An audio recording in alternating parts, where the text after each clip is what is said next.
Welcome back everybody to AQA A-Level History. We're continuing with our British Empire topic in this video, looking at the development of imperialism between around the 1850s to the 1890s. So from around 1857 to 1890. And during this period, a lot of things happened. There was this swing to the east that we developed an idea of and a conception of in the previous lesson. But there was also this interrelationship that began to take place when it comes to the relationship specifically between the British Empire and Egypt. And that's what we're going to look at briefly in this video, but we will also come back to in future lessons when we look at the construction of and the taking over and the nationalization of eventually the Suez Canal.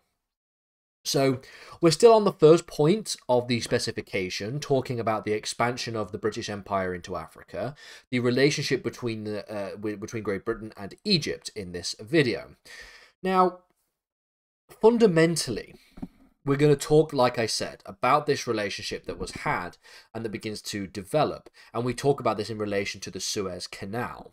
And really, one of the things that is important to note up to in and around the year 1857 is that Egypt as a country was used by British traders as a route between Europe and Asia.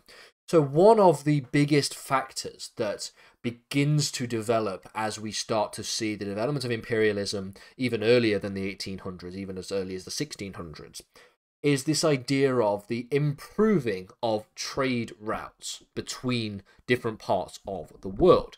As these European empires, whether it be the British Empire, the Spanish Empire, the Portuguese Empire, the French Empire, begin to expand their reach and expand their territories across the globe, they find new riches in all different parts of the world. And then the question then becomes is, how do they get those riches back to the British Empire, back to Britain itself, or back to Spain itself, or to Portugal? Now, traditionally, when it came to the relationship between European empires and Asia, the ways in which goods were traded through that particular route was past the Cape in South Africa, and so the point here is that they would have to go all the way around the continent of Africa to get to Asia, which is a significant trading route, and of course takes a much longer time to get to, especially back in the day when ships weren't as quick, fundamentally. And so one of the things that developed that really fundamentally changes the ways in which trade with the rest of Asia can take place is going through the Mediterranean and going through Egypt, sort of cutting through that middle bit. This is really why the Suez Canal was created, and also when a similar thing takes place when we look at the creation of the Panama Canal in the Americas, because rather than going all the way down under and past Chile and Argentina and going back up to get past the Americas, you could just go through the Panama Canal. So a very similar way in which this is developed. But it essentially puts these points on the map as being significant, of significant importance to traders and to the economies of the entire world, especially today when we're talking about globalization and the development of globalization. So these things are very, very important. And so the relationship between Britain and Egypt was very, very important in this same regard, given the fact that Egypt could be used by British traders as a route through Europe and Asia rather than having to go all the way around the continent of Africa itself. Now, we see even further growth in interest in Egypt when the American Civil War begins. Okay, now the American Civil War takes place between 1861 and 1865.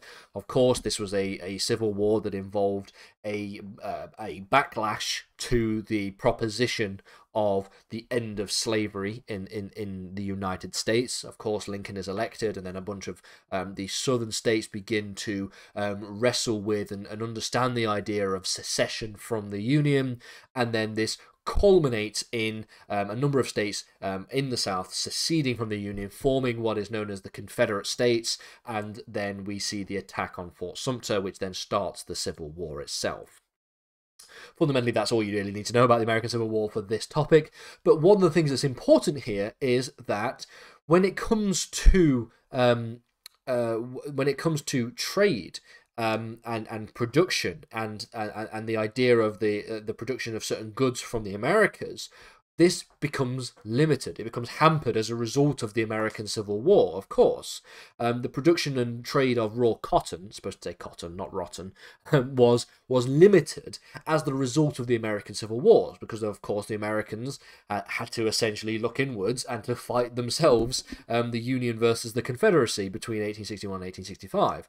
So the rest of the world, who demanded and relied on the demand and the supply of raw cotton, was at a loss for where to look for new routes and for new expansion into new economic zones.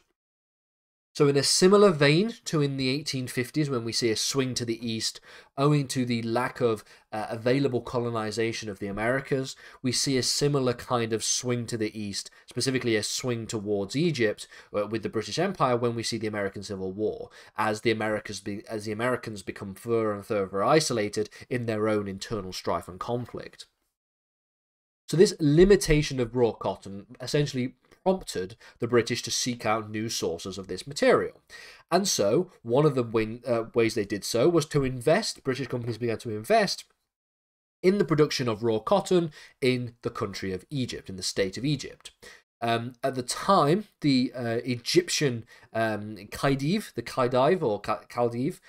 was Ismail al-Pasha, who had come to power in 1863. So during the American Civil War, which, as we know, is 61 to 65. So in 1863, we see Ismail Pasha coming to power in Egypt.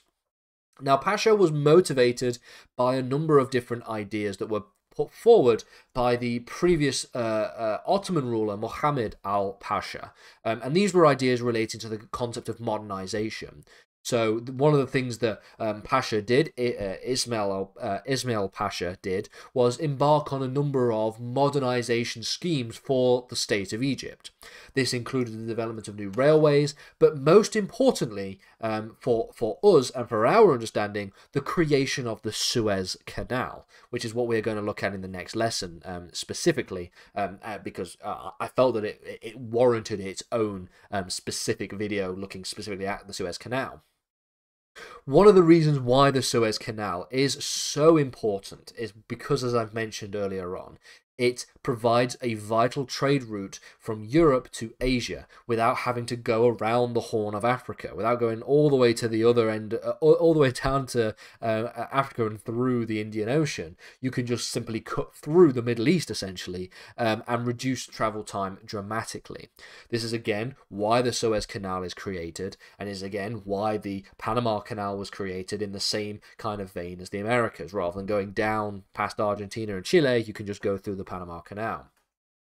So one of the things that we find, therefore, is that given the fact that countries, or should I say empires, like the British Empire and the French Empire, would benefit the most fundamentally from the Suez Canal, given the fact that they had trading routes across the rest of Africa and also in lots of places in Asia. Of course, we're going to talk about the British administration of India soon. There was a lot of Asian influence on the part of the British Empire and on the part of the French Empire.